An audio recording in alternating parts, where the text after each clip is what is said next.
நிச்சயமாக நான் சொல்வது உன் இல்லத்தில் நடக்கப் போகிறது. என்ன தெரியுமா? உன் இல்லத்தை சுற்றி ஒரு தீய சக்திகள் உலா வந்து கொண்டிருக்கிறது. இந்த தீய சக்தியால் என் தங்க பிள்ளைக்கு நல்லது எதுவும் நடக்காமல் தடைபட்டு போய் காரியங்கள் அனைத்தும் அப்படியே தடைதடியாக நடந்து கொண்டிருக்கிறது. கொஞ்ச நாட்களாக சில மனசோர்வுகள், உடல் வியாதிகள் என என் தங்க பிள்ளைகளுக்கு அதிகமாகவே இருக்கிறது. என் தங்க பிள்ளையே, இதற்கெல்லாம் இந்த தாய் இன்று தீர்வுகளை அளிக்க போகிறேன். யார் இந்த பதிவு கண்களில் படுகிறதோ அவர்கள் முழுமையாக கேட்க வேண்டும். இது சாதாரணமான பதிவு கிடையாது.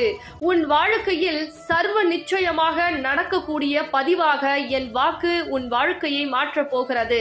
ஒவ்வொரு தருணமும் வாராகி தாயே, நான் வேண்டியது கிடைக்கவில்லை, வாராகி தாயே, நான் நினைத்தது நடக்கவில்லை, வாராகி தாயே, ஒவ்வொரு நாட்களும் எனக்கு கஷ்டங்கள், கவலைகள், மன சோர்வுகள், மன